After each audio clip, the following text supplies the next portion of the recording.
Hello, everybody. Welcome to this week's webinar. We have a very special webinar today, and I'm excited to be your host. My name is Elizabeth Garcia. I'll be hosting my friend Michael W. Streed, known as the SketchCop. And today we're going to be talking about a very interesting side of art, forensic facial imaging. We're going to give a few minutes for everybody to continue logging in.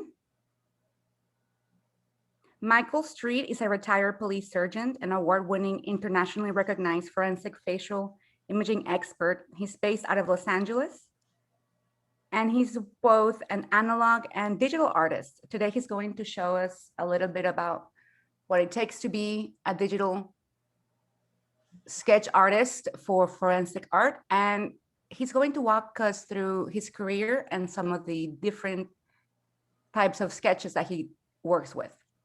Michael, how are you doing? Can you hear us fine? I'm doing great, Elizabeth. I can hear you just fine. Yes.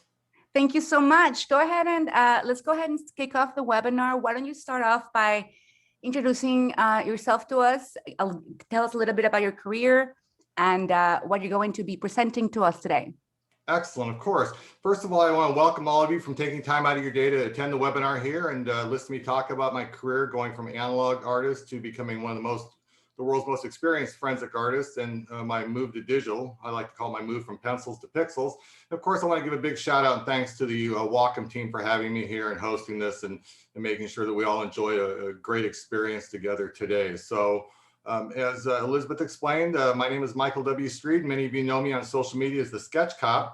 I'm a certified forensic artist and a forensic facial imaging expert, also the president and CEO of SketchCop Solutions, which I started shortly after my retirement from police work to provide forensic facial imaging services to law enforcement. It started out locally and it spread throughout the United States, and now we're making an impact in other countries. And along the way, I went digital, and I want to share all that with you. But first, let's go ahead and talk about my career. And again, as you can see on the screen here, the title of the webinar today is Drawing a Digital Line Against Crime. And we're going to talk about how I do that. So let's, without further ado, get started. So here's a little bit about me. You guys may have seen this picture on social media, but it just kind of details what I've done. I had a 34-year career in law enforcement, and it was really kind of interesting because I didn't start out wanting to be a police sketch artist. It was something that it never occurred to me. So, I was lucky enough to get involved at the beginning of my career, and I was able to parallel it with a career that eventually ended at 34 years of experience with a couple different police departments. And I retired as a police sergeant. And 10 of those 34 years was spent actually as an investigator. So I was able to bring that experience as an investigator, investigating violent crimes, sexual assaults, homicide, robberies, juvenile sex crimes and such, to my career as a police sketch artist, or what eventually became called a forensic artist. And I was able to take some of that interviewing experience and apply it towards the work that I did as a police sketch artist, creating composite sketches for many of Orange County's law enforcement agencies, and eventually the Los Angeles Police Department, and ultimately the Baltimore City Police Department. And as you can see, I have over 1,300 specialized hours of police investigation training, nearly 1,000 hours now of various disciplines of forensic art training, police sketching, facial composites, facial reconstruction, age progression. And I was lucky enough to study under some of the best people at the time in the country. So then we'll also talk today about some of the work that my company does, including creating a facial composite software for law enforcement agencies that want to create sketches or images that look like a sketch artist sketched it without having to have a sketch artist on staff. And we'll be talking about, I'll be sharing that software with you, and we're getting ready to launch it here pretty soon. And we're really excited about it. Hope that law enforcement will be excited about it as well. And eventually we hope to have a public / academic version, kind of a light version. So people who want to get some experience or see, how to create sketches and maybe even use it as a portrait sketching tool can access that as well. And ultimately, how I started SketchCop Solutions and why, and again, some of the work we do. So I want to talk about how it all started for me. And I think that the goal here today is, I know that we have a lot of people who have varying degrees of art skills and are from varying different types of discipline, art disciplines and such. And I'm excited to hear your questions later. And of course, you know, through social media and other communications, learning more about your experience and careers as well. But I think, you know, a lot of us, you know, we're used to Disney or our favorite, you know, well, I'm kind of dating myself here talking about like the Hanna-Barbera cartoons and some of the Looney Tunes and things like that. But since I lived a short distance away from Disneyland, it was always about, you know, being a Disney animator. I wanted to do something that made people smile and made people happy. I never really, until I became a forensic artist, ever drew faces, per se, a human face. Most of my sketches were, you know, practicing the cartoon characters and, you know, practicing just drawing things around me. You know, my father was a career police officer. He's a motor cop. So I used to draw his motorcycle all the time. So I drew everything but faces. And it wasn't until, you know, I started getting, you know, became an adult, and I had to all of a sudden think of, you know, what I was going to do for my life. And again, like I stated earlier, my father was a police officer and there were always police officers around the house. And I thought, well, this would be kind of cool, you know, be outside and, you know, drive around a car all day and, you know, save people's lives and help people and arrest bad guys and just always, you know, this, you know, just this action-filled lifestyle, so to speak. So I graduated from high school and kind of bumped around a little bit. Art kind of took a secondary role as I explored what I was going to do. And I decided just to get in the family business and become a police officer myself. So I was really focused on that career because, you know, there was always the joke about the starving artist and the, you know, artists had a hard time making a living. And initially it was really kind of interesting because my father didn't want me near police work.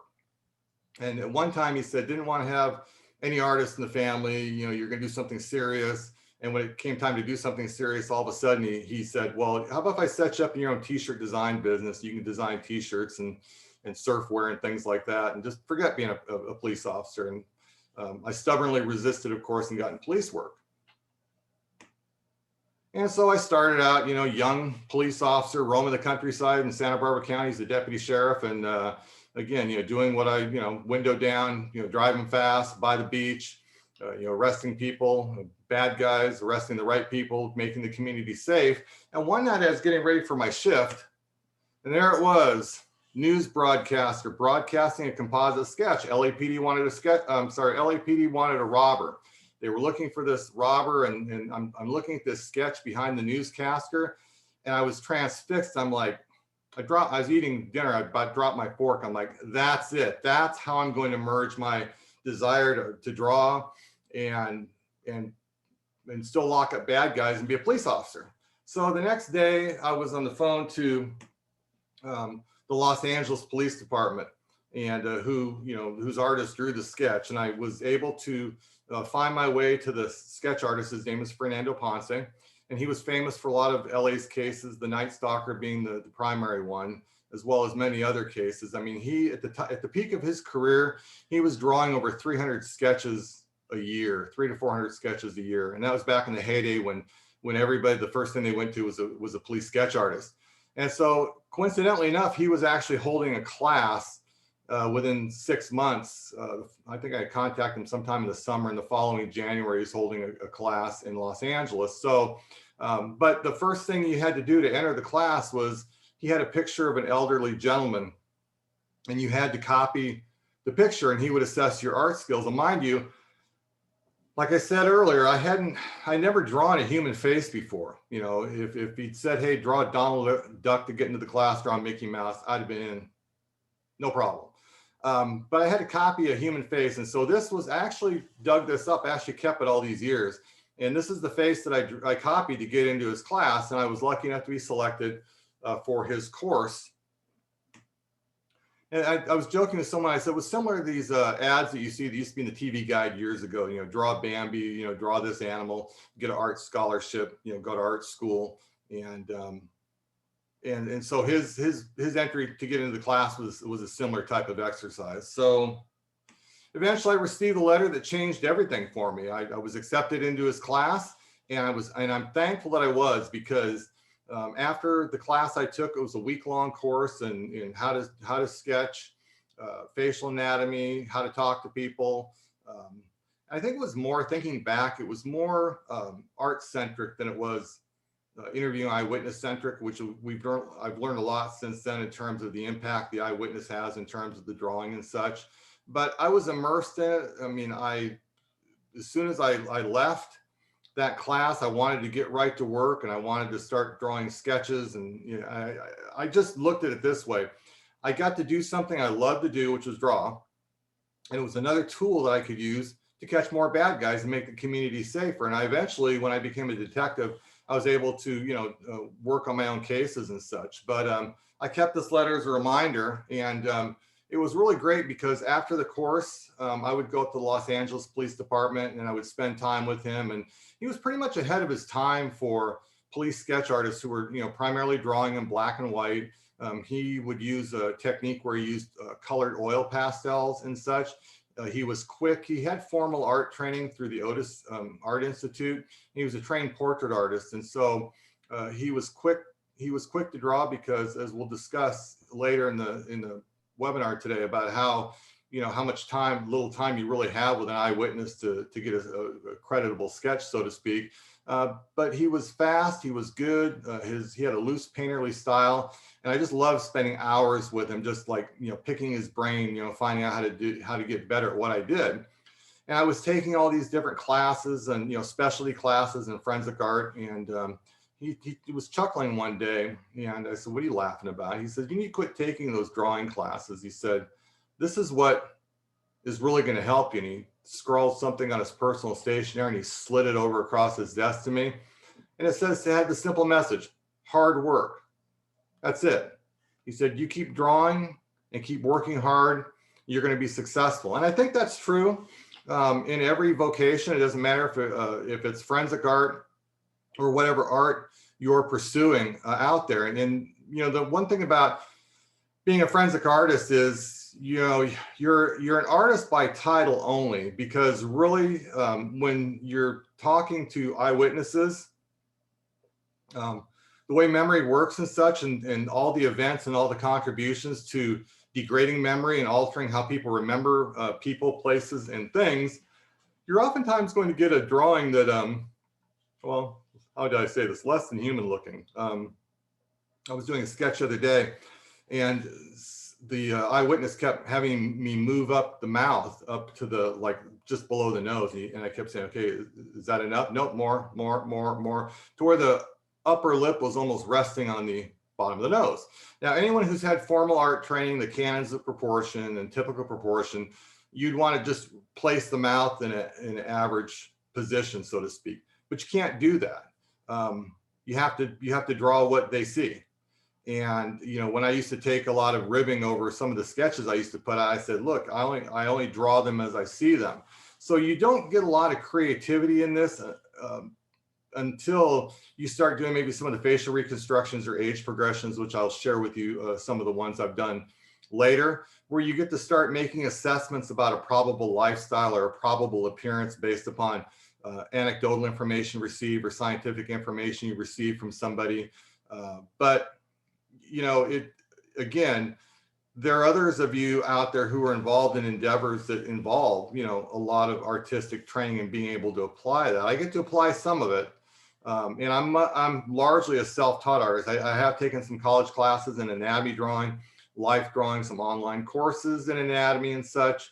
You know, color theory, I took a class, and I'm pretty much, with what I do, it's almost like you're breaking all the rules, but you get to make up some of the rules along the way in terms of your workflow. And I'll be sharing some of that with you too. So hard work, no matter what you do, whether you're, you know, designing prosthetics, you're making dentures for people, you're doing fine art paintings, you're doing portraits, you're an animator, you're a concept artist, whatever you are, you know, hard work, open your ears, you know, and listen to those around you, both, you know, your clients and your customers and instructors, if you still take any instruction and such.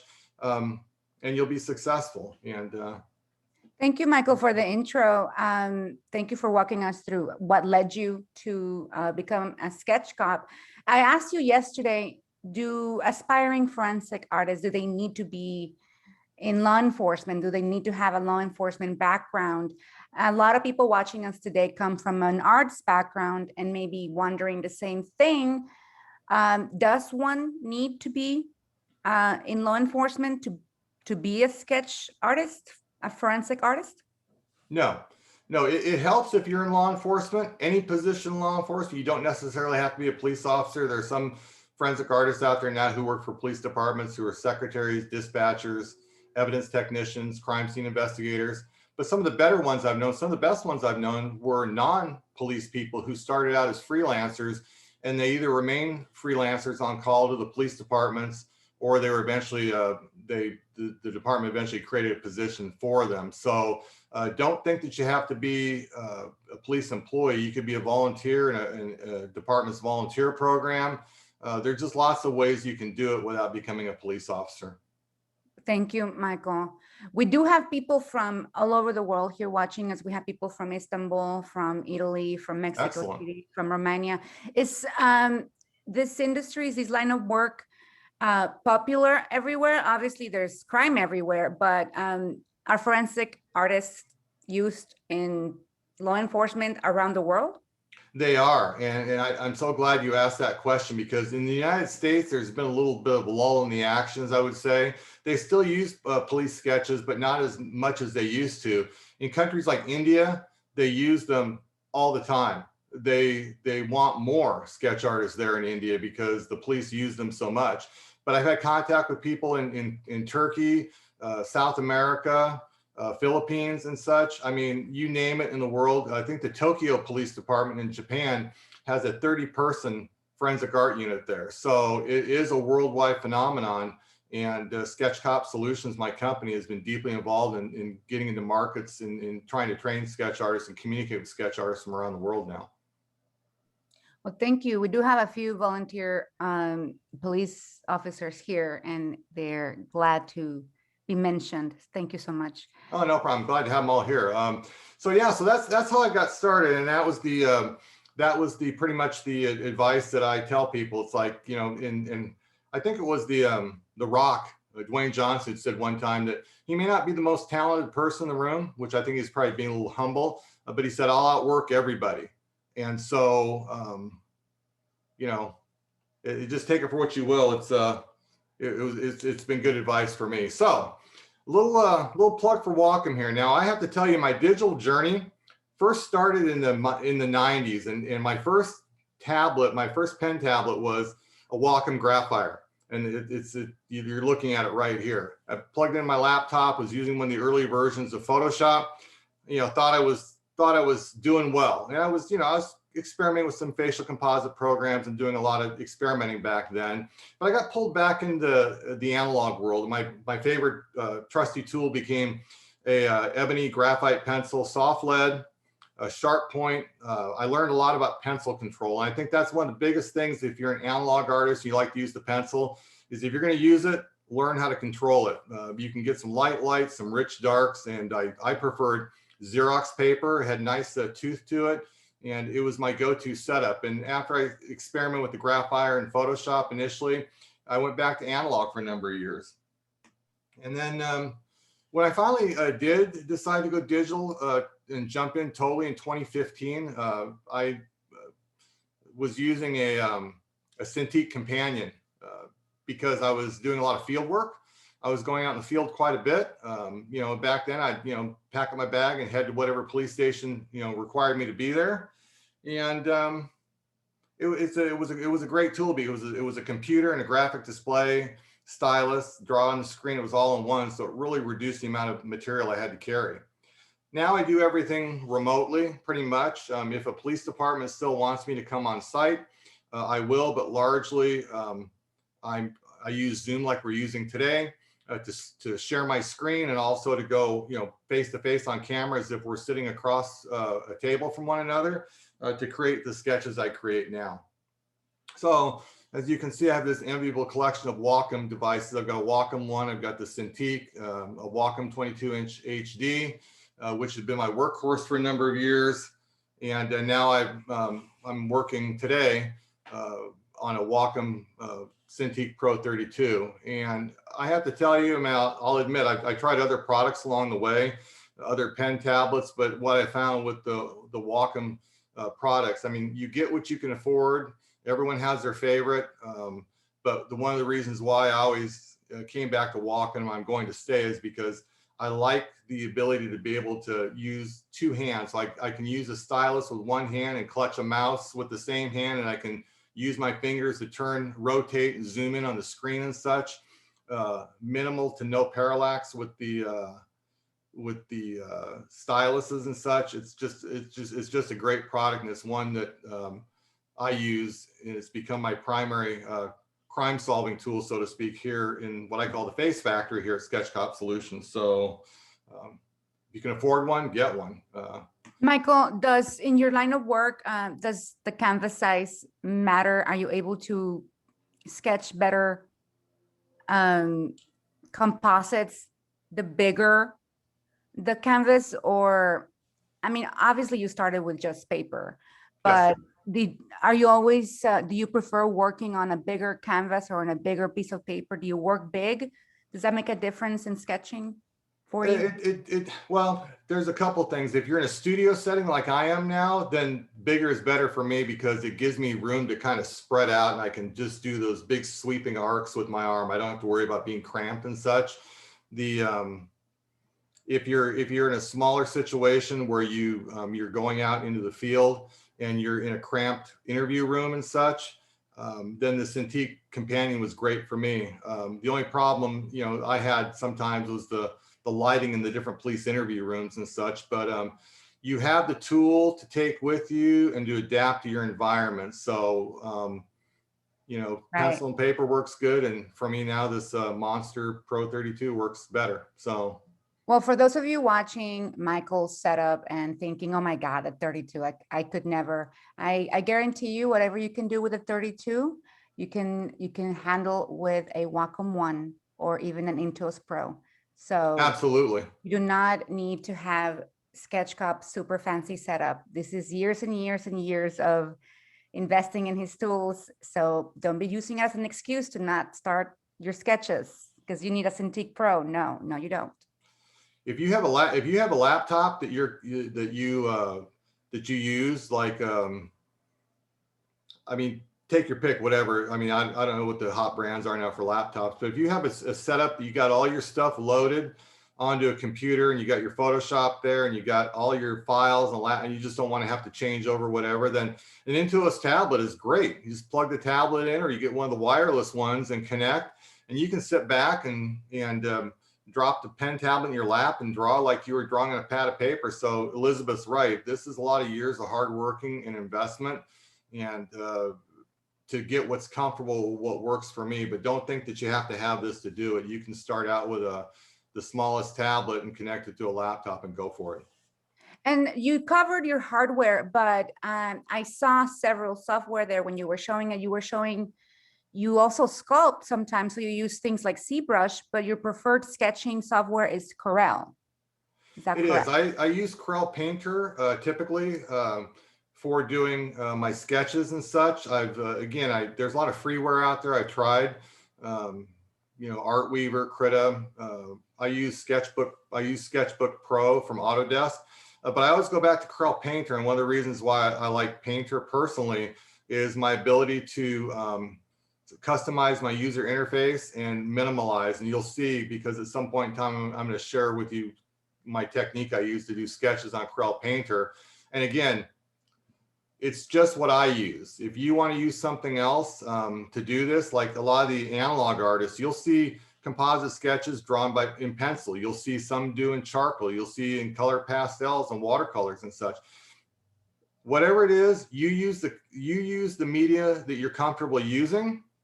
And of course, if you go digital, which I recommend everyone do, then you use whatever software program is comfortable for you, whether it's any of the ones we talked about or some of the ones we haven't talked about. I know there's like Clip Art Studio and Metabang. And I mean, I go online to check every so often. A lot of freeware, a lot of inexpensive, you know, drawing software. You use what you prefer.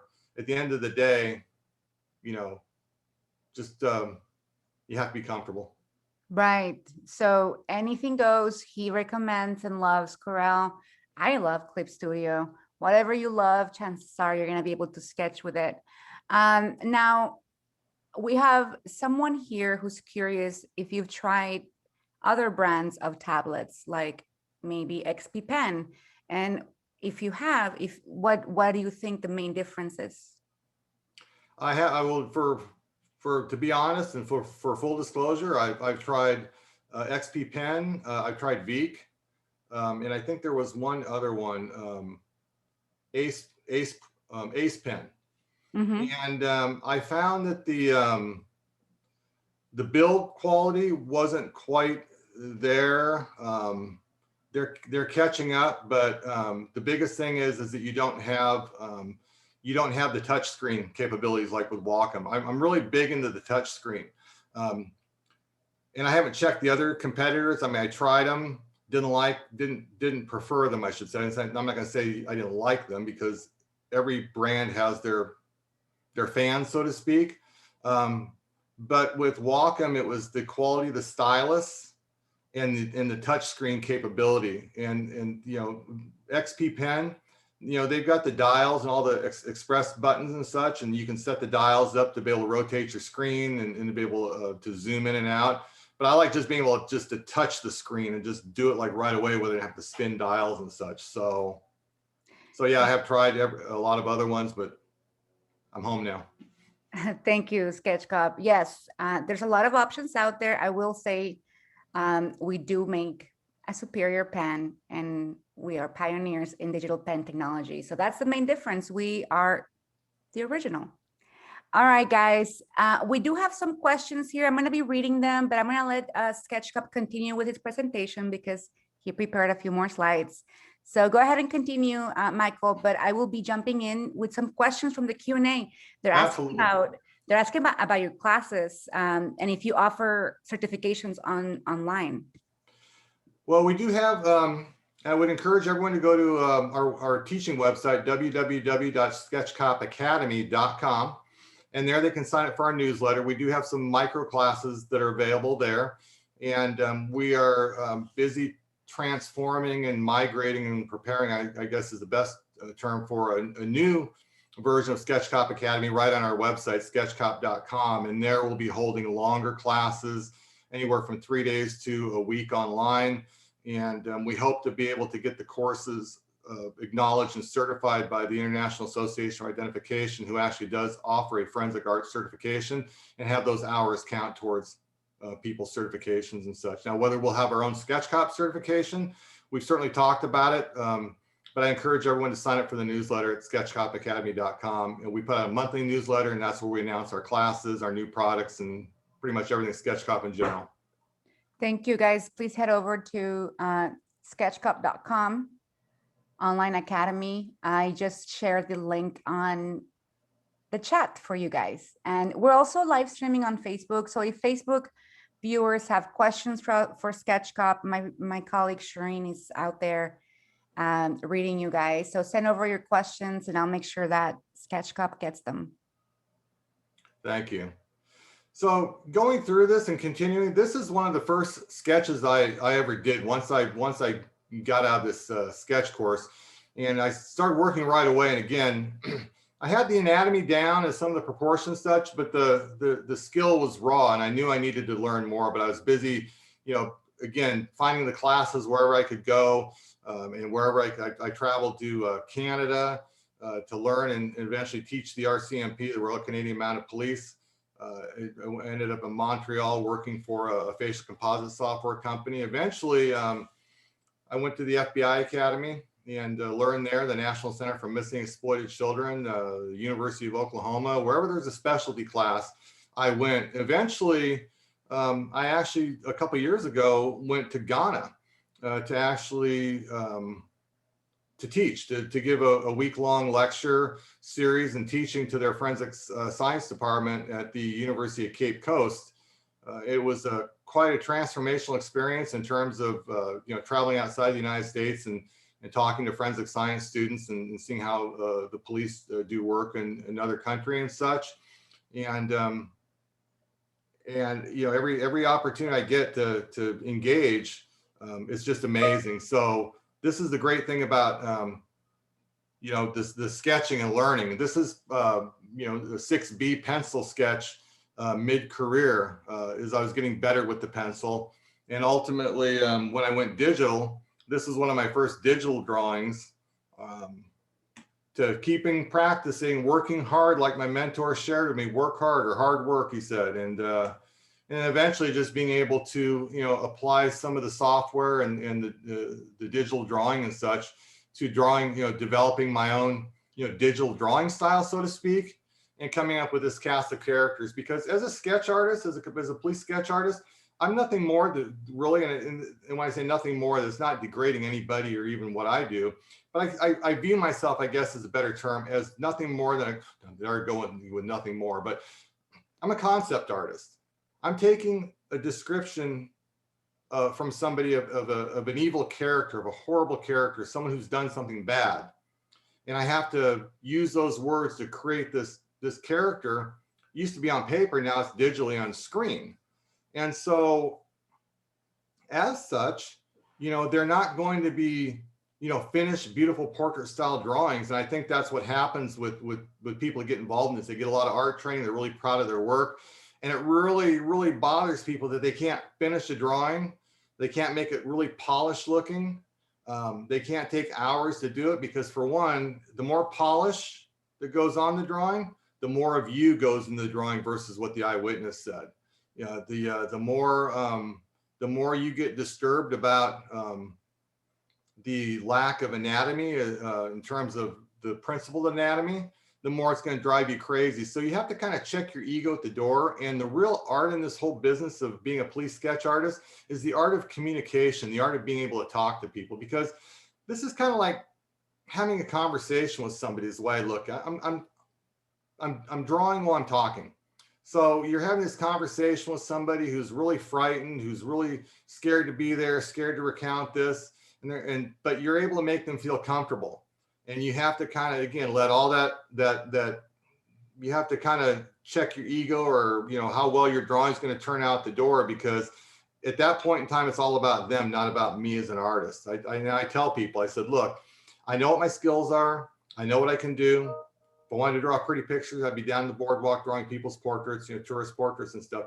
But I'm here working for you today. It's your drawing. It's your portrait. It's the synergistic relationship that I developed with my eyewitness, their eyes, my hands, and we come up with this, this concept drawing, this concept sketch of this monster. And face it, with today's society and today's people's lifestyles and such, they barely have time to come to the police station versus sitting there for 3 to 5 hours with you while you finish off this polished portrait. You have about 30 minutes to 90 minutes of their time. And so you've got to be able to make that connection with them quickly, establish that relationship and trust, and start drawing. And because they're already on to the next thing, it's no different than this mobile media we are in, the news cycle, very consumable, very quick to turn. It's the same way in the when you're drawing a composite. Michael, I really like what you said, that the more you polish the composite, the more of yourself. I never thought of it that way. The more of yourself that you add, your own interpretation, your own assumptions instead of the witnesses. That's a really nice point to make. Jade, wait, I have a question here that I thought it was relevant. Carmen Velasco asked, what is the hardest part of dealing with a victim, and how much does it help to have a tablet like a Cintiq in front of them as a visual aid while you're working and while they're telling you their account? Does it help to have them look at the sketch as you're working on it? Yes and no. A lot of it depends upon your eyewitness. Some don't want to look at it. Some want to be really involved in it. almost to the point of detriment, because what happens is that people have unreasonable expectations. They think the drawing is going to look exactly like the person, and it should be. Or I'm sorry, they think it should look exactly like the person. So what's going to happen is they're going to be looking over your shoulder, micromanaging. I usually don't share anything with them until the end. I'll give you an example, like even working online. I'll share my screen. They'll look at pictures of the different visual references I have of eyes, nose, mouths, different facial parts. They make a selection. I stop the screen share. I put all the pieces together. And it's not until I'm ready to, I have all the pieces assembled and have a face to show them, that I go back on screen and screen share and do the reveal for them to see. Otherwise, you know, I'd spend more time trying to do the drawing as we go versus having organized steps, which is the screen I'm going to talk about next. And before you jump, the first part of the question, maybe you touched a bit, but what is the hardest part as a composite artist, having to talk to a witness or a victim? Is like, how do you gain rapport with them? How do you make them feel comfortable? The hardest cases are cases involving children, I can tell you that. And that's a whole other webinar in terms of dealing with children. But I can tell you, people don't like coming in the police station. So if you're at a police station, they see you as an authority figure as part of the police department, and you have to, the first thing you have to do is develop rapport. And so what I do is I look for something that they're carrying, the t-shirt they're wearing, something where I can grab something in common. I'll give you an example. When my kids were younger, they played Little League baseball. A mother would come in, it was a victim of a sexual assault or a robbery, and she'd be carrying the big mom's keychain with the fur ball and the plastic frames with the picture of their kids in baseball uniforms and such.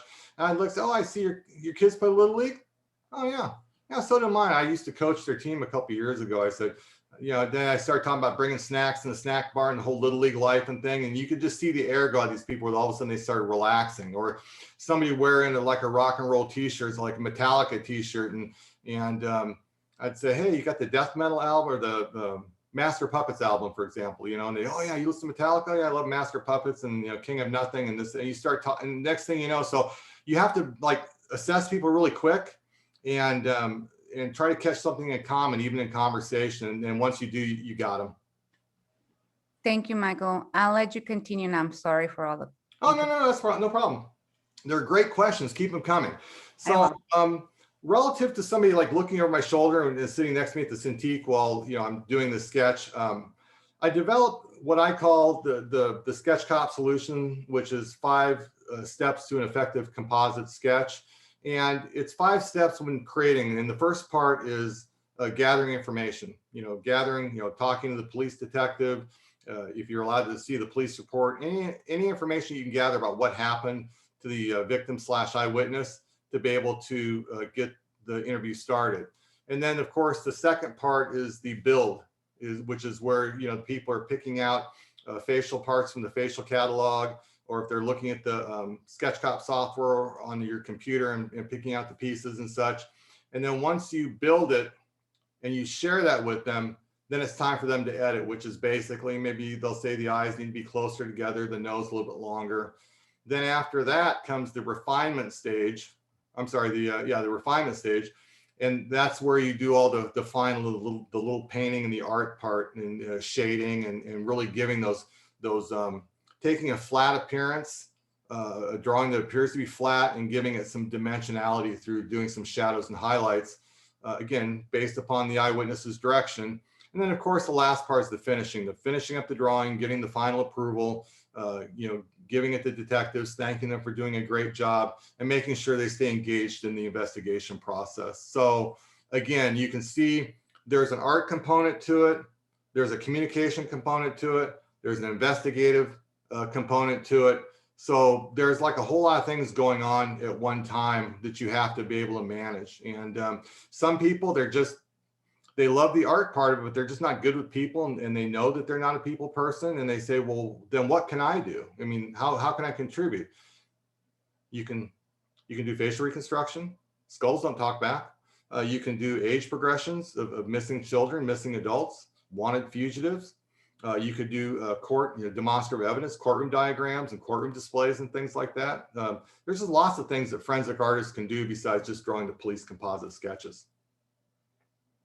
And what about you, Michael? Is there one of those parts of the those 5 steps that you are better at, or is SketchCop good at every single one of those parts?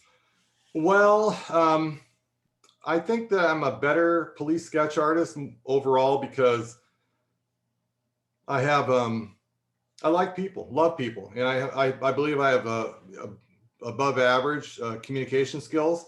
But I did find one thing. I do enjoy the forensic sculpting now that I'm doing it digitally, because when I first started out learning facial reconstruction from a skull, I learned the traditional clay style, and I found out that to be a clay sculptor, it took years of practice to even do it justice. And so when I found ZBrush, I was really excited because I felt like my drawing skills would be a welcome addition to the software, because I like to describe ZBrush as a sculpting while drawing, so to speak, because you're using your stylus as a tool and you're using the tools they have in there to draw clay onto the objects and such. And so while I'm becoming better at that, and I'm really good at a lot of things, I think if I was to describe what I'm best at, and that would be creating composite sketches and working with eyewitnesses.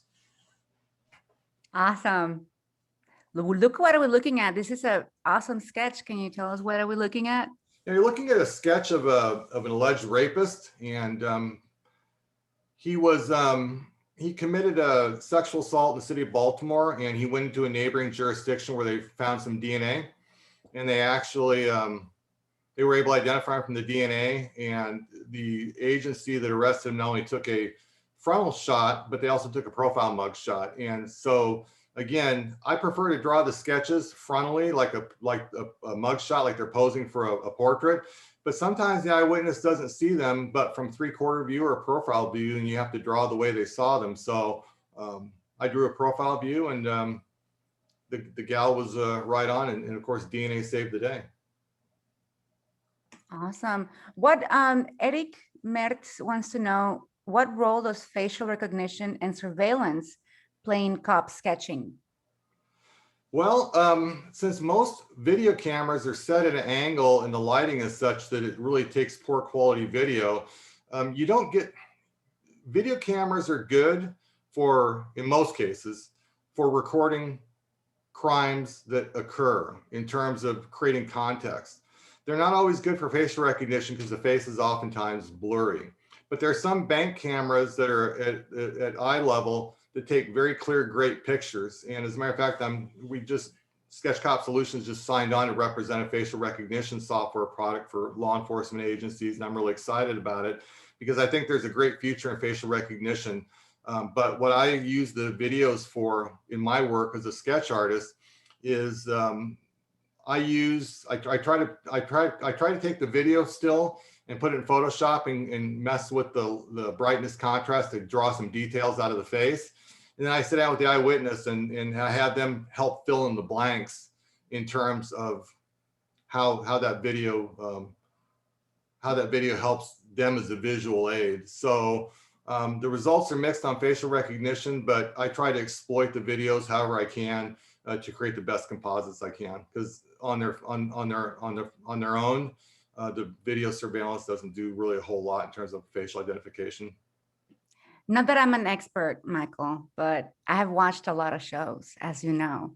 Mm-hmm. And sometimes they use surveillance video to figure out height, because then they can use reference items in the video, like a counter or something. So it doesn't help for face composites, but I've seen a video used to find out the height of the I don't know, the robber or the witness, not the witness. I think that's great, because sometimes they'll have videos of the person going out the door of the 7-Eleven. The 7-Eleven used to be famous, and I haven't been in one lately, but they used to have the rulers or the height chart on the door, so you could tell that the guy was like 6'5" when he ran out the door. But what I think that let me take a step back in terms of how they help me. I think that if you take a video shot of somebody that's committing a crime, not only can you tell how tall they are oftentimes, but the clothing may be unique, their posture may be unique enough for someone to recognize them based upon that. And if you have a composite sketch of their face to pair with that posture, gesture, unique clothing image, all you do is increase the likelihood you're going to identify somebody. Awesome. So continuing, this guy here off to the side, he was an alleged rapist here in Southern California, would like to go around at night and bump into girls and create an accident. And when they would get out of their car to exchange information, he would assault them. Witness did a great job on this one. I always credit my eyewitnesses. I take the responsibility for the failures if they don't look like the person. I also give credit to the eyewitness when they look really close to the suspect. Michael, Jose Villanueva is wondering if you, when you're drawing digitally, if you have a favorite set of brushes that you always use. He uses brushes that feel like aerosol. He's wondering what kind of brushes you recommend using. Me personally, I use a 6B pencil in Corel Painter 2021, and I also use the Jitter Concept brush as well. And I just use those two to create my pencil sketch composites. I have used some air brushes, but I prefer the rough, loose appearance that those two brushes give me. Thank you for sharing that. It gives it a kind of a dirty appearance. I call it drawn dirty because these criminals aren't good looking people typically, and they're rough looking, and I want the media that I use to reflect the individual, so to speak. And I find that the 6B brush pencil gives me lots of control in terms of my line work, and in terms of fleshing out the shapes and the forms and such, and giving it that rough, dirty look. The Concept Jitter brush works really well for that. Thank you. This is another violent assault suspect. And then people always ask, can you do people with masks? Because masks are a thing now with COVID-19. And I don't really believe that a lot of these criminals are wearing masks to comply with their local laws and such. I think they're doing it to look like they're complying, but as a way to shield their identity. And in this case, the suspect wore a mask when he grabbed a young lady in broad daylight and tried to drag her off into a park. And it turns out I drew the sketch with the mask on, and a sharp-eyed patrol officer remembers talking to a person 2 days before the assault that resembled the sketch. And so he actually wrote the guy's name down, provided the detectives who were able to get an identification from the eyewitness. Wow, yeah, I hadn't thought of that, of COVID. Now, we're all getting away with wearing masks in public, even encouraged. Jade Prince has a question. When you are talking to a witness, what kind of techniques do you use so that they stay focused on the face, so that you can get an accurate depiction on the face? What techniques do you use so that they focus on the face and not say how fat they were or something else? Well, you know, what I do is after we build rapport and we have the conversation, I have them usually go over a brief synopsis of what happened to them. In a sexual assault, I pretty much stop them at the time that they're grabbed. What things I'm looking for, is, you know, lighting, how long they were with the person, what angle they saw them at, and then up to the crime, because I don't want to re-traumatize them.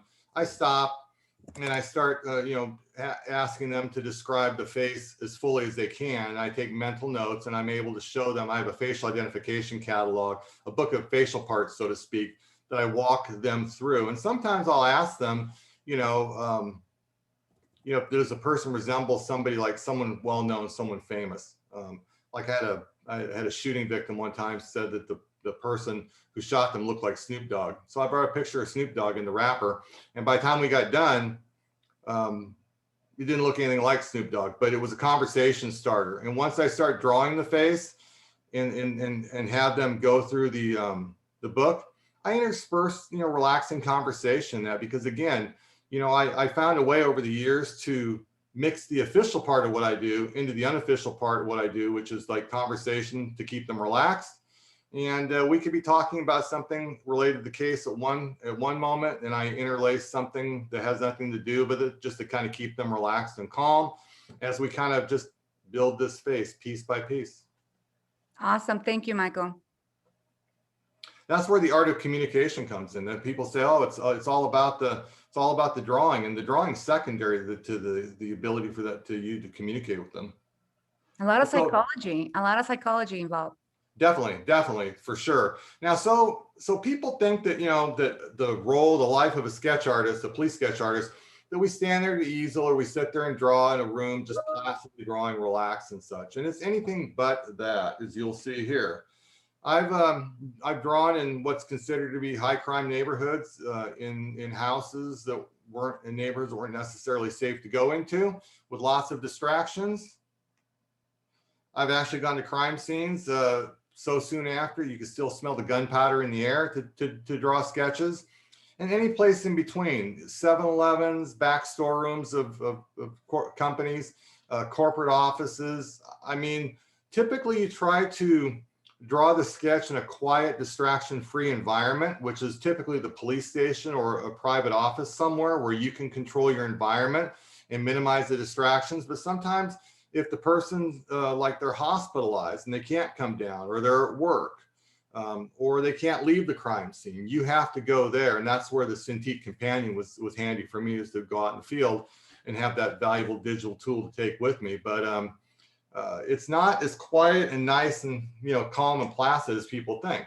The cool thing is I get to do a lot of different things too, besides just crime cases. I do props for television. I get this is one of the sketches I did, prop sketches for, I guess, concept drawings for a character called the Koreatown Killer, and it started out in Bosch season 3 on Amazon Prime and carried over into season 4. And I think in season 5, I also did another composite sketch for Bosch. I've done some other TV shows and movies and such.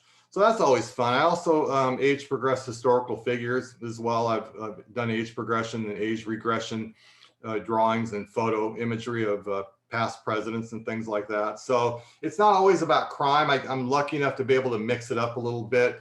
It's usually something involving the face, but it's fun. It's a nice diversion from crime. Age progressions, age progressions are a big deal. The National Center for Missing and Exploited Children has been, fortunate enough to recover hundreds of missing children using age progression images. Wanted fugitives that a lot of law enforcement agencies approach me. They've got, they may have typically it's a murder suspect that hasn't been seen in 20 to 30 years. And the last picture they have of them was a mugshot that was really old, depicting them in their 20s, and now they'd be in their 50s or 60s and such. I also do one-to-one photo comparison and analysis. For example, many people are aware of the famous escape from Alcatraz prison in 1962, where the Birdman at Alcatraz and two brothers, Charles and the other name escapes me, the Anglin brothers, they called them, that they were presumed to have drowned trying to make the break from Alcatraz. And sometime in the ensuing years, family members received photographs of purported to be the two people living in South America. And at the time that they approached me, they'd been in their 80s, and they wanted me to compare these photos to the photos that surfaced from Brazil to the prison photos of these two brothers. And I was able to do an analysis on that helped reignite the case and send the U.S. Marshals down to South America looking for them, because everyone presumed they'd drowned all these years. So it's really a potpourri of a great variety of types of cases and things I've been involved in. But the one thing that people are really most fascinated about, and Elizabeth touched on it earlier with the ZBrush and sculpting and such, is facial reconstruction. And this is where we take the actual skull and we approximate it for the identity of who it belongs to. Because oftentimes, hunters, joggers, people out walking the forest come upon human remains. It's not that uncommon. And now with DNA and genetic genealogy, they're able to identify quite a bit more, but there's still thousands of cases where they're unidentified and they need a name put to that skull, because most of these people are murder victims. And statistically, you're going to find that the murder suspect is going to be a close member or close to that person, either a family member or a friend or former lover or husband or wife or whatever. So if you're able to put a name to that skull, oftentimes it's going to lead back to the killer. So I like this saying from Voltaire: to the living we owe respect, to the dead we owe only the truth. And that's one of the things that I get to do as a forensic artist to help bring someone's name back, is use my skills to be able to do this. And like I shared with Elizabeth earlier, again, I found out that in terms of being a traditional sculptor, I could do it, but I didn't think it was very good.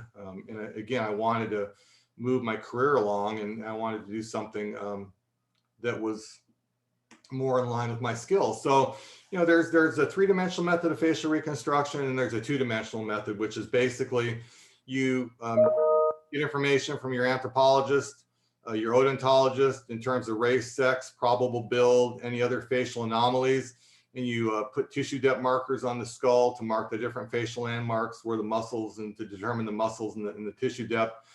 And you place those, and you take a frontal photograph and a profile photograph, and then you build the face around that. You basically sketch around it. So it used to be back in the day, you put a ruler in with a picture, and take a picture, and you develop it 1-to-1 so that skull in the picture was the same size as the real skull. You'd lay tracing paper over and do this drawing method.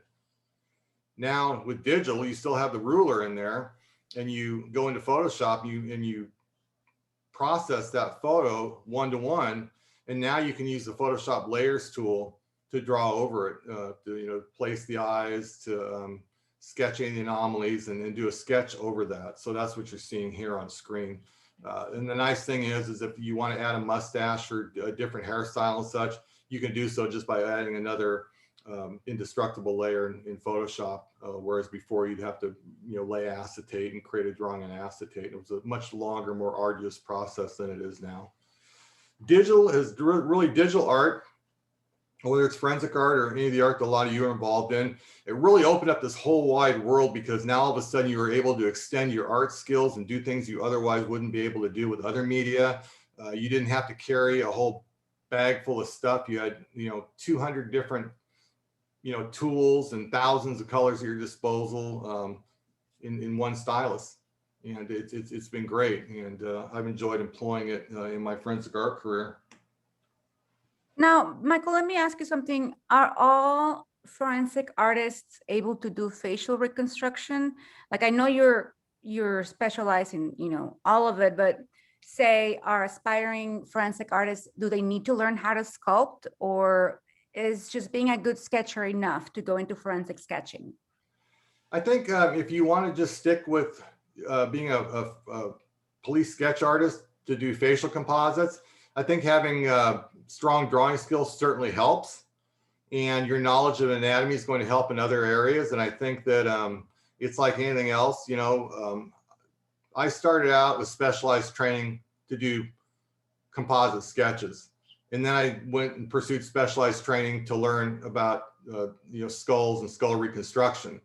And then I went and pursued specialized training in age progression. So the base art skills in terms of drawing, painting, art technique, color theory, things like that, all of those help you in other areas. But yes, it does take specialized training for each one. Thank you. And for your skull reconstruction, you use a 3D scanner, right? I do. I use either, I don't have a 3D scanner myself. I have the places I subcontract out to scan skulls, but most of the coroner's offices now, they either have CT scanners in their offices, or they have a local hospital where they can go take the skull and do a CT scan. And now again, with file sharing software like Dropbox or WeTransfer, or take your pick, all they have to do is just take that DICOM file of all the slices in the CT scan and upload them to me, and I download them and turn that into a 3D skull that I can import into ZBrush and start sketching. Thank you. Again, it's really opened up things, because you can see here on the left side of your screen, you can see a skull with the tissue depth markers. I can tell you, excuse me, I had all the equipment set. I get the X-Acto miter box, the X-Acto knife, and the little ruler glued inside, and you spend a couple hours or more, depending upon, trying to keep from cutting your finger wide open and taking those and cutting the tissue depth markers and gluing them and hoping they stay glued onto the skull, and then take the picture. And then back in the days before digital, you had to wait for the police photographer to develop it and such. And now you can see on the right, now in a digital realm, those tissue depth markers go on much easier and they stay on. And then you can create your own prosthetic eyes. You can create the armature for the nose. And again, you save it as a file and you don't have to worry about the stuff falling off, the skull breaking. Again, it becomes an indestructible image. And I guess maybe it's probably a strong word to use, indestructible, because you can lose the file if you don't save, or your computer can zot out. But typically you're not gonna have to worry about a lot of the integrity issues with the skull itself once you make a 3D model of it. Some forensic artists who are traditional sculptors, and they like using clay. I've got a friend of mine that just retired from the FBI. She was an outstanding sculptor, and she didn't adapt to digital sculpting because she really enjoyed clay sculpting. What they would do is they would scan the skull and they'd make a 3D print of the skull, and that way she'd always have the skull available to refer to while she sculpted clay on top of the skull the model of the skull. So the 3D print of the skull. I have one more question for you, Michael, regarding. Just one more? Well, I have many more, but while we're still talking about the 3D render of the skull, Amy's wondering what sort of scanners are being used to digitize the skulls. Is it a laser scanner or a photogrammetry? I'm butchering that word, Michael. Yeah, you saw how I dotted out on like 3D models, 3D printing. I stumbled I couldn't even think for a moment there. But yes, I tried a couple different things. Faro makes a great scanner. They're expensive, but they're Arctech. They make I could go on, and there's a half dozen out there or more. They're top of the line, really expensive 3D scanners. I've used scanners that attach to your iPad. Those don't work out really well. But photogrammetry, if you know your way around a camera, and you've got a nice setup where you can freely walk around the skull taking a series of photographs, which is required in photogrammetry, and you've got the software to stitch them all together, it works every bit as good as a laser scan. Thank you, Michael. Okay, so anyway, so that's the difference between setting a skull up manually, analog style versus the digital setup. So this is a program I use called Geomagic Freeform Plus. It's one of a couple of programs I use. This is one of the first ones I was introduced to, and it's very user-friendly. It's expensive, but it's user-friendly in the fact that it was originally designed to be an industrial design tool for making parts and doing reverse engineering and jewelry design and things like that. And I think it came out before ZBrush did, but in any case, it has a light, easy to use user interface. The icons are really big. You can customize your tool palette and such. So you've got lots of real estate there to work with. You can either use a haptic device with it, so you get that tactile feel. I've got this desktop device that's got this stylus with an arm attached, like a robot arm. And it gives you this feeling as you're getting closer to the screen, your stylus, it senses like you're hitting the skull. So you get that resistance, like you're in midair. All of a sudden, it's your stylus is hitting this unseen object, when in reality, it mimics you touching the skull. It gives you that tactile feel like you're doing real sculpting and such. You can also use mouse mode, but it was really designed for this haptic device. But you can do a lot of things in terms of laying clay and doing sculpting. I know the National Center for Missing and Exploited Children use it very successfully. A couple places, I think in Colombia, they use it quite a lot. I use it to do a lot of skull setup, and then I like to do the finishing in ZBrush, because ZBrush has a number of different brushes and sculpting tools. and gives that, I believe, in my opinion, gives me more control over my final sculpt and finishing and my rendering than this would give me.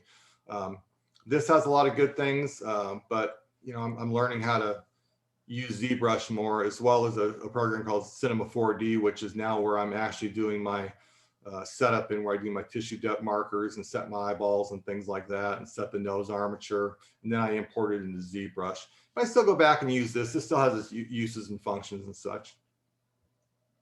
Thank you. No problem. And this is how it looks here. Is that this gives you an idea? A lot of people, they don't realize what goes into it, and really you want to make sure that whatever you're sculpting, the anatomy matches and such. So in this case, I did a split screen to show you how the anatomy, when it's sculpted, it lines up with the skull landmarks and such, the way it's supposed to. I want to address something really quick. Yeah. There is a user right now. Can we please take care of that? Eric Mertz. I'm going to ask my team to please kick him out of the chat, please. Thank you. Continue, Michael. Thank you. Okay, great. So this is an example of how, a close-up of how you set the eyeball, and it's like a stick, so to speak. It's a virtual stick. It's a marker, and it helps you measure how to set the eye, how far to set it back into the orbit there. And the orbit oftentimes will determine, if it's a shallow orbit, oftentimes you're going to have someone with more of a bulgy type of eye, versus if it's a deeper orbit where you can set the eyeball further back. But if you put that marker there, and you're able to bring that eyeball right up to it, in some cases just a little bit over it, so you don't make your eyeballs pop out too much. The nice thing about digital sculpting and ZBrush for me is the ability to be able to see the skull when I want to. So it has a transparency function. So whereas with traditional sculpting, if you're not able to make a 3D print of the skull and have the original skull to refer to, with the ZBrush, you can always go to transparency mode, and as you can see the skull clearly through the clay, and so you can make changes in the surface sculpt based upon what's in the clay, because sometimes, or what's below the virtual clay, because sometimes you don't get the opportunity to work on the sculpt all at one time. I can't tell you never, where I've been able to start a skull and not stop and work on something else until I finish. I was working on this. I was working on the slideshow here yesterday, and I had to stop to intake an assault case I had to do a sketch on, and then I had to stop that when it was done and intake and finish a sketch for a murder case on a time sensitive thing, and then come back to finishing the webinar slides. And I still have a couple of fugitive agings on my plate, and I've got a skull that's I've already got the skull set up, and I'm waiting for more information to come in on it. So very rarely do you have a chance to sit down and power through something. So the transparency function is good, because if you haven't seen the skull for a few days and haven't worked on it, you can just hit the transparency button, see that skull beneath the sculpt, and refamiliarize yourself with it so you can continue sculpting and such. And these are just various skulls and different process, or the different stages of the process, so to speak. And that's the cool thing about ZBrush too, that I like the poly painting function, where you can, I used to take I would take the 3D sculpt, and I would take a screenshot of it in a frontal view, in a 3/4 view, and a profile view. I used to do the painting of the 2D image in Corel Painter.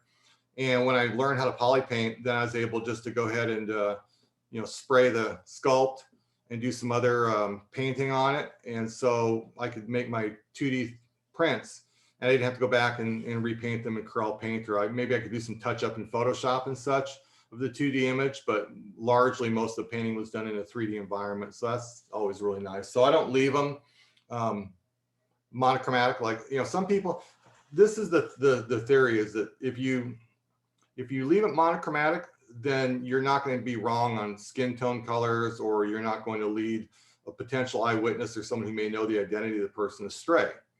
I like to take risks. I like to inject some personalities, more life into the completed sculpt. So I will add color. I will add color to the clothing. I'll add color to the hair based upon if in fact there is hair at the scene. The great thing about DNA phenotyping now is that they can tell you hair color, eye color, if there were freckles, skin tone and things like that. And I think there's some value in terms of DNA and the sculpting work that we do. But I like to go out on a limb like the middle one here, where there's some skin tone color there, some hair color. I don't like to leave monochromatic. The other two are just in the finishing phases. This is a monochromatic in the finishing phase. Instead of using the what they call like basic material or matte cap gray, I went ahead and did like what they call a skin tone color. It has this like a coppery glow to it, and I found that as a base skin color for the sculpt I was doing, I thought that was a great material to use. So again, everyone has their preferred. Some like the chalk white. I mean, ZBrush has got so many different materials. I mean, most of them you'll never use. Like a lot of the software that's out there, you won't even use 10% of the functionality of it. But it's always nice to have to play sometimes, or for that one case, you need that particular material or that material color, you've got it available. And so now, in terms of how this all led me from being a street cop to my my own company, being president and CEO, I always felt that I needed an identity, so to speak. I mean, people had asked me for years, what it is that I did, and I tried to explain it to them, and they didn't always understand, so to speak. And so I thought, well, I'm a cop who sketches. Turn the words around, SketchCop, perfect. So when that became the brand name, and so the company, we put solutions on there because we wanted to be solutions oriented. So we became SketchCop Solutions. And so I actually started the company a year before I retired. So I had something to go to after police work, and it got to be in my last year before I retired. I was having to, it was becoming one of those jokes that my day job got in the way of my side gig, so to speak, my side hustle. And so when I retired on a Saturday night. My end of shift was 1 in the morning, and 8 o'clock in the morning on Monday, I was in the office working with SketchCop Solutions. And back, and since then, we focused on our brand identity. We focused on, trying to reach as many law enforcement agencies and people we could help, and also to learn as much and adopt as much technology as we could. So we'd be able to offer a full service offering to law enforcement, including training and such. So it was just one of those things that kind of snowballed and to become what it is today. And it's being able to provide me opportunities like this to reach out and share what I do with people who are like-minded or who may be thinking about this themselves, because I mean, none of us live forever, so to speak. And someone's going to be there to do this when I'm gone. So it's a good thing to be able to show other people how, it's important to, take your art seriously, but also to take yourself seriously and try to take that art, even if it's a niche art. And I would consider forensic art a niche art that's not a mainstream type of art, like a lot of artistic endeavors out there. But, if you're really good at what you do, no matter if it's a niche type of art, the work's going to find you. And so if you can identify yourself as a brand and have some product to offer besides the services, then you'll be that much further ahead of the game, so to speak. Our flagship product and our central product has always been facial composite software, because there were so many companies trying to get into the market, so to speak, and not so much replace what police sketch artists did, because I never heard any company I did consulting work for disparage police artists. They just said, we know that, there's not enough police sketch artists to go around. So we want agencies, law enforcement agencies, to have a solution if they had a crime and they wanted to quickly prepare a sketch of the crook. And so I never really thought that most of the companies understood, what went into creating a composite sketch. They had great salespeople. They had great software designers, but they didn't really have a forensic sketch artist on staff or anyone to guide them with what the training requirements were, how they should make their software. So I got into the software business, and this is our third release of a software product. And I think we keep getting better at it all the time and listening to our customers' needs. No different than when you create a commissioned piece. You have to listen to what your customer wants and give them what they want. I mean, that's why they call it commercial art. Doesn't matter if you don't think the line should go there. That's what the client wants. That's what they're paying for. So we finally got a product we're releasing soon that is giving people what they want. And that's to create a sketch of a crook that they can create without having any artistic skills. If a forensic artist wants to use this, or they want to use it within their agency, they're going to create that much better an image. But these are images that a non-artist who we can teach to interview somebody and to use the software, which is pretty intuitive to use, to be able to create software. So this helps us, again, further spread our brand to a lot of the countries that are watching today in terms of their law enforcement capabilities and their crime fighting capabilities. So it was always that I thought, I started my company with the idea of having my own facial composite software and a worldwide brand name. But I didn't want to stop doing what I did, which was offering the services and doing the art part of it, which I really, really enjoy the casework myself as well. So any other questions, Elizabeth, before I jump in and do a little demonstration here?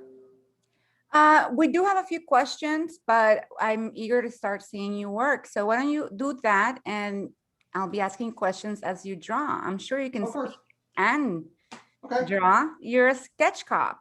Thank you. Yes, I will. Okay, first of all, any folks out there that are doing digital drawing are familiar with the two-fingered glove here.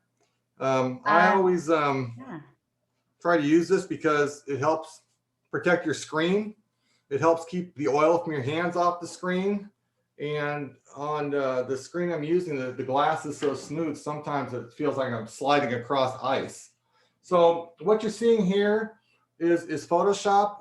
What I do is I have a photo book that I show people. Make sure that's up, okay. Do a new share here, okay.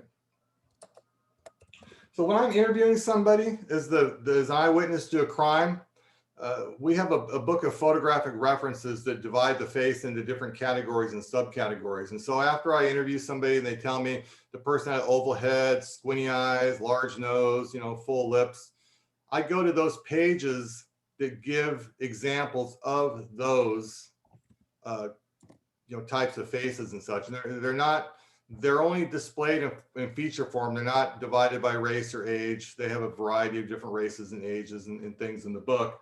But I go ahead and in each selection they make, I copy and I paste into Photoshop here.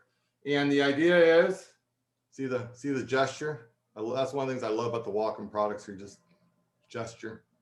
I can zoom in. I build the face. I put all the pieces together into one face, and then the person can they can tell me to move the eyes closer together, maybe make the nose longer, make those edits and such. And then when they're okay with that, I copy and paste it into, let me find it here. Okay. There we go. So now I'm in Corel Painter. So now what I do is I create an extra layer. And I take this layer down to about 50%. Some call this cheating. I look at it as part of a workflow and giving a product that has some sort of depth, has some sort of dimension to it. And I look at it this way. And it sounds like kind of a vanity piece, but the newscasters have spent so much time over the last several years disparaging police sketches and such.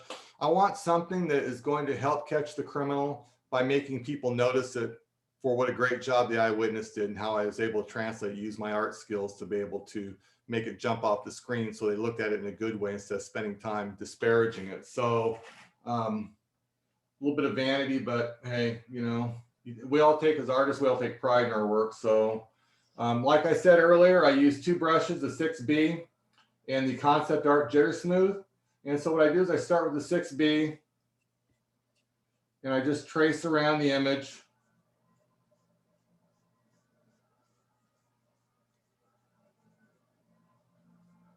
And just trace. Now, how much of this photo shows through in the end drawing all depends upon how it turns out in the end. I just trace around here and. While you're tracing, Yeah. Carol Salerno is wondering, for Okay. a novice to digital drawing, can you recommend resources that I could try and should look into? Thank you. She's brand new to digital drawing, and she wants to be a forensic artist.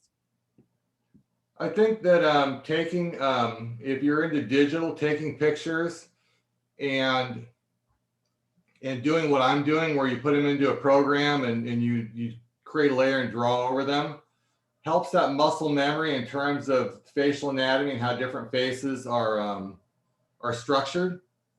I think it's just a matter of, and then in terms of drawing from memory, you know, sometimes take a look at a picture and look at it for about 30 seconds maybe, and then turn it over and try draw from memory. And so you get an idea kind of what the victim is having to go through, so to speak.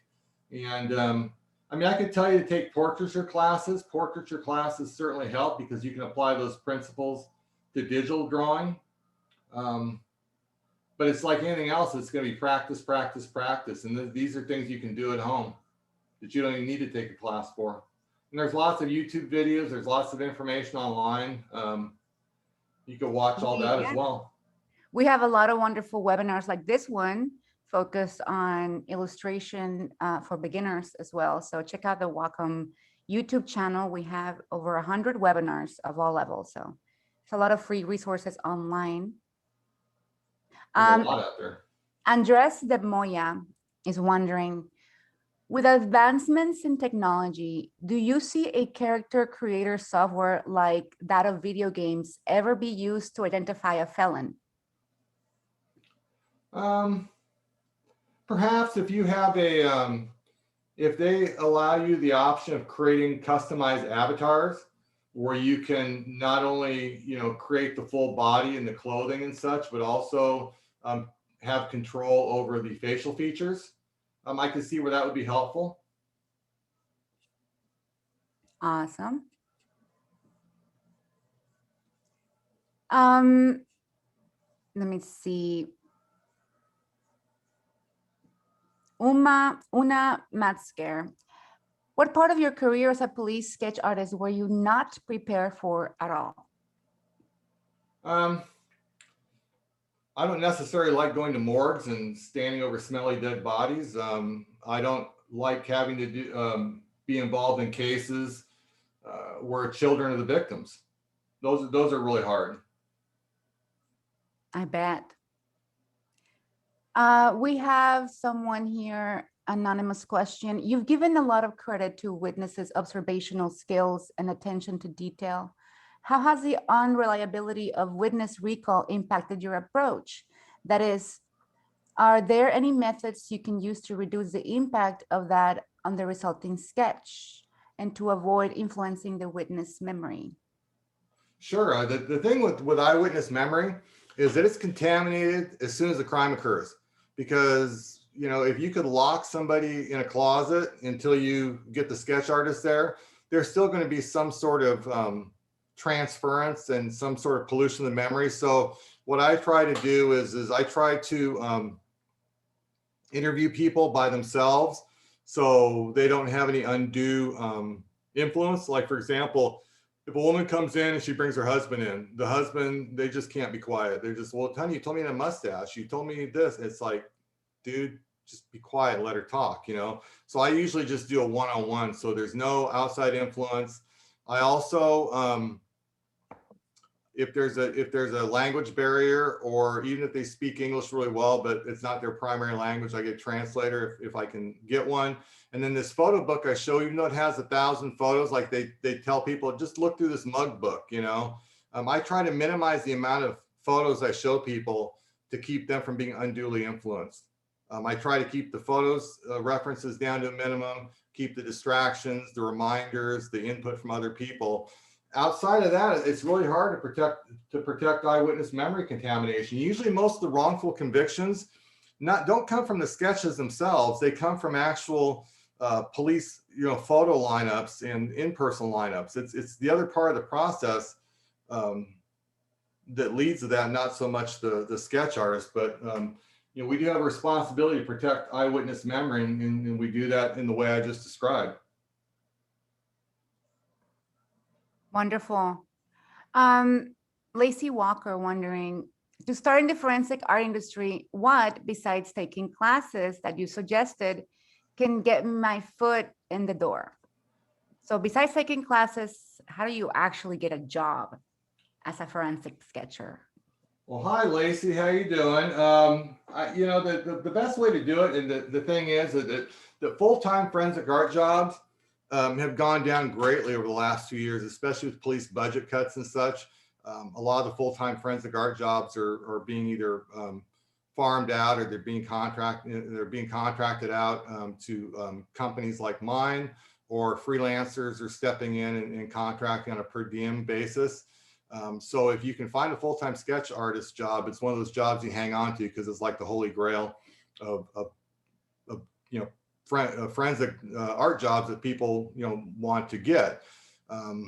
So my best advice to you, Lacey, is just to probably start out as a freelancer and see if you can get local agencies to hire you on a per case basis, and or work your way into a large agency that you feel is going to have the need for you know forensic sketches on a semi-daily basis, so to speak, and the need is great there, and the only way you're going to show the need is to do a lot of work with them.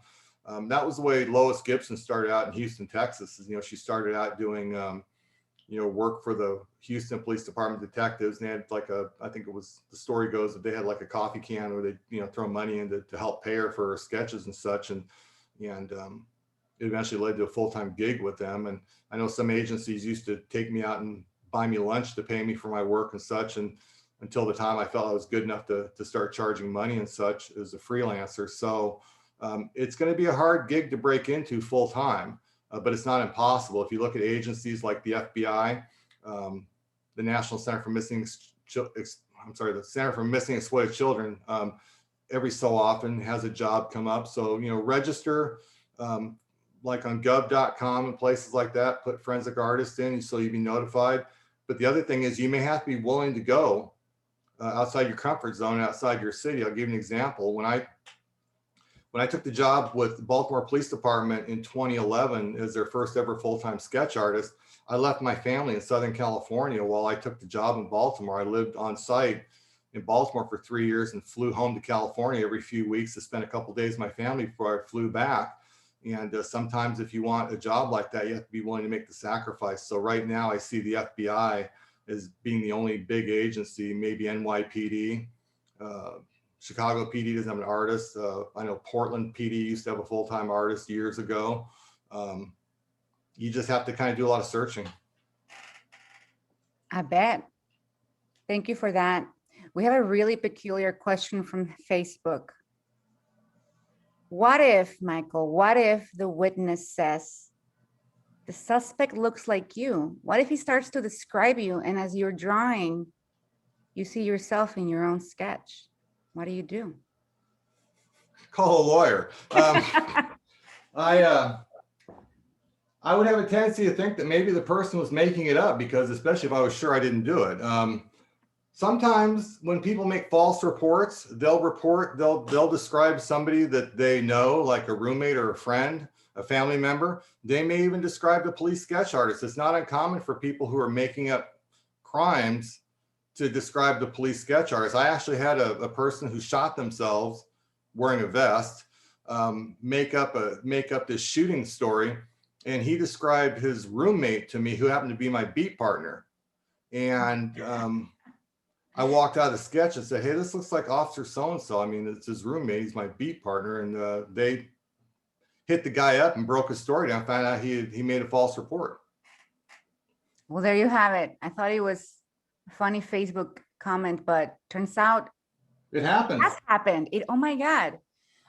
Okay, we have Eric Castro wondering if you are familiar with the English system EvoFit or EvoFit. EvoFit, yep. And what do you think are the main differences between the EvoFit approach versus the SketchCop approach? It's very interesting. I have not tried EvoFit. I am familiar with them. And I know Dr. Charlie Froud, who invented it, very, very dedicated professor, really great person. There are some people prefer the EvoFit. I find the process very tedious. And I think that the eyewitnesses might feel the same way. And it doesn't really necessarily, to me, well, let me back up here. It makes a difference what the victims, think, as well as what the law enforcement operator who's operating the EvoFit system or even our system. Law enforcement, they don't want anything that's really complicated, and the public doesn't want anything that takes a whole lot of time. So I think that, and also anything that's really machine driven. I don't really I like to find a balance of technology and human effort, so to speak. And so our system's big on human effort while exploiting the technology that's out there. So it's still more in line with the traditional police sketch, using the armchair psychology, so to speak, and letting the victim largely drive it versus the machine making decisions and synthesizing different images in a process that I think is too long and tedious for most people to really pay attention to. Thank you, Michael. Well, it's been 1 hour and 30 minutes. We're watching Michael do a little demo on his Cintiq 32 using Corel, his favorite digital drawing software. Send me any last minute questions you may have for Michael as we wrap up for today's session. A very interesting line of art. We've never talked about this subject, at least in the 4 years that I've been at Wacom, we haven't. But I find it really fascinating every time we discover new use cases. So I'm also a big true crime fan myself. So I was really excited to get to meet Michael and watch him in action. So thank you. I want to thank you so much, Michael, for taking the time. And I want to invite you guys too, because last year we had a really nice contest, fun contest with Michael. We did, it was called Wacom Forensic Files. No. The Wacom files, the Wacom files, yes, not forensic files, sorry. We basically made up a crime and made a list of 10. Michael helped us by making a description, a list of 10 descriptors that would help people come up with their own composite. And the alleged suspect was our friend Jeremy Inkshift, and it was a really fun contest. So not only is Michael incredibly smart, he's also a good sport. So thank you for doing all of those fun activities with us. Oh no, it's my pleasure. Really quick, this is just kind of like I say, this is a quickie. You can see how the concept jitter pen works with with the 6B pencil and merging the photo with the sketch to give it some pop. It's a quick and dirty sketch just for demo purposes. The 2 pencils I use and the technique and blending a photo in the sketch. The last thing I want to share, Elizabeth, before they go is going to be, get my,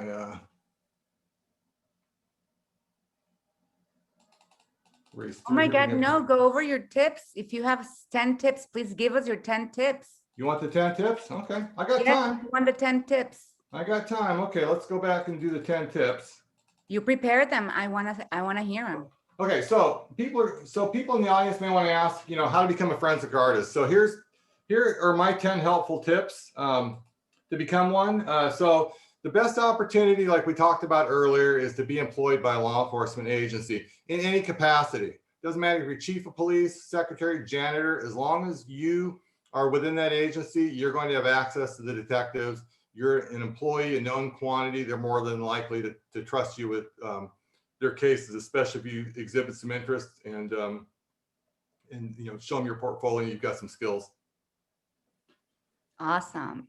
And then second, if you're a freelancer, like, when Lacey asked that question, I said, it's your best bet's probably be a freelancer because there's not a lot of full-time gigs in the United States, at least. And if there are, they're going to be in a major city somewhere, a federal agency like the FBI.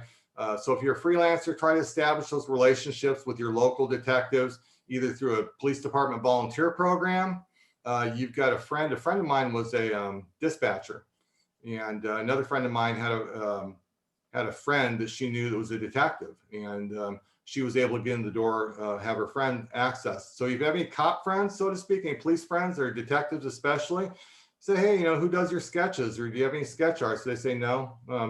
Hey, can you introduce me? Can you get me in somehow? So use those friendships, those relationships to try to get in. Also, mentorship is really important. I was really lucky. I had a mentor, Fernando Ponce from LAPD. He was well established. He was famous. He was well known for his skills, well respected. Horace Hefner with the FBI mentored me. He did the sketch of James Earl Ray, who was the assassin of Dr. Martin Luther King Jr. He worked on the Reagan assassination attempt. I mean, he worked a lot of great cases. He's the typical Southern gentleman. Unfortunately, he passed away, and I was lucky enough to attend his funeral. I was in Baltimore. But those are the kind of people who are willing to teach and willing to mentor you. It's important to have to give you guidance along your journey. So if you want to be a traditional sketch artist, strong drawing skills are important.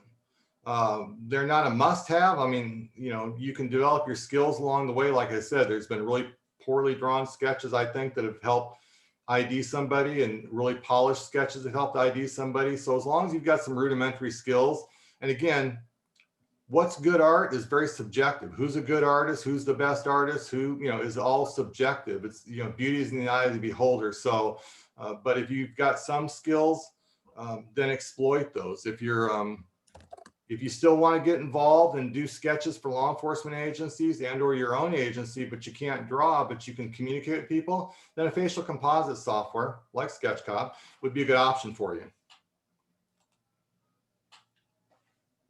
So if you do take a software-driven approach, whether you're using Photoshop or Painter, or you're using SketchCop software, know the software's capabilities, what its limitations are. Like, I'll give you an example. Like our facial composite program, SketchCop, we didn't build a paintbrush box into it, because why reinvent the wheel when you can export to like Photoshop or Painter or one of the other programs out there that accept PSD files or layered TIFFs.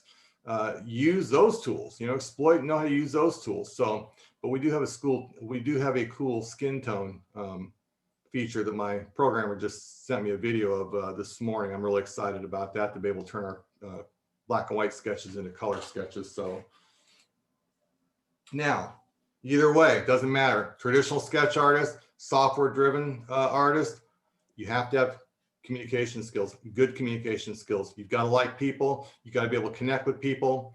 You've got to show some empathy, not be judgmental, and realize that they are more important than your drawing skills, and not to get your feelings easily hurt by the critique you're going to get from people.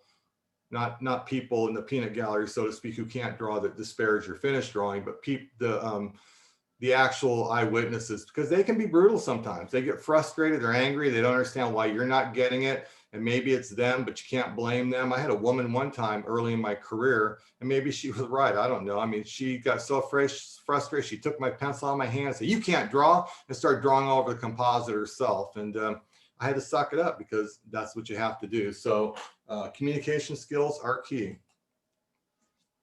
Good listening skills too. When you get in there and you explain the expectations, what you want them to do, you give them the ground rules. It's ready, set, close your mouth, open your ears, be an active listener. again, it's not about us. We're not household names. You know, when I wrote my book, SketchCop, I opened it up. Basically, the first chapter, the first line says, "You don't know who I am. You've probably seen a lot of my work. I could walk by you on the street. You'd have no idea who I was."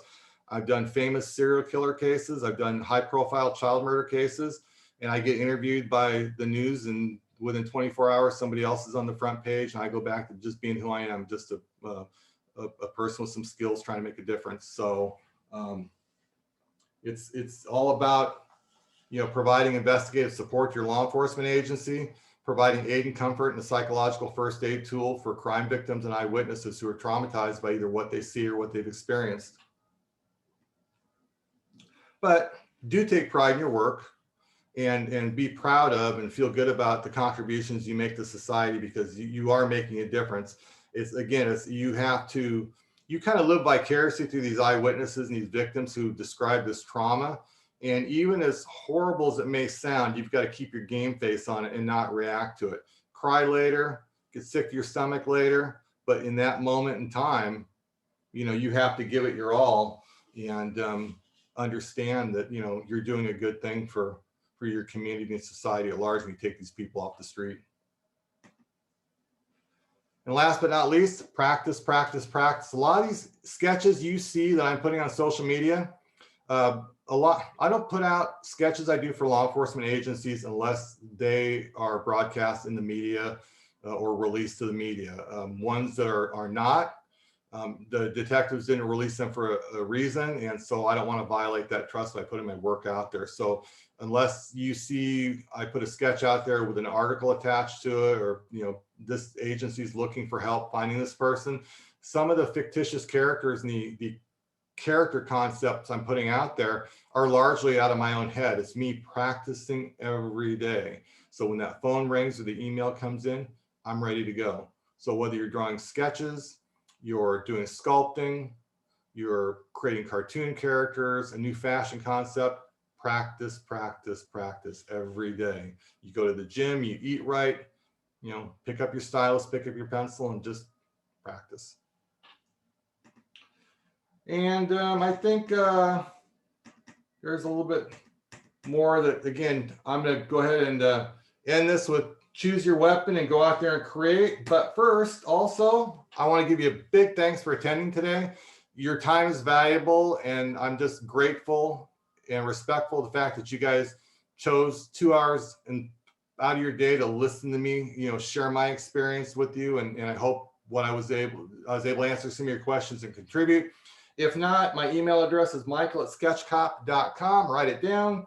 And you can also follow me on social media at the SketchCop on Facebook and Instagram, my YouTube channel, SketchCop, and on LinkedIn. If you use that, Michael W. Streed is my professional name. So I'll leave that for a couple minutes. And again, thank you all for attending. I'd love to see some of your work, and let's become friends.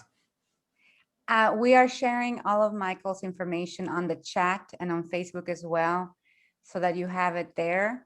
There's his Instagram. Please follow him.